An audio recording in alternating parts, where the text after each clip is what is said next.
according to my mentor.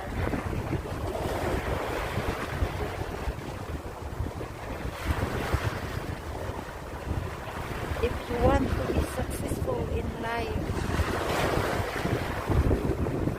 speak 5 lines to yourself every day. Yes, I am the best.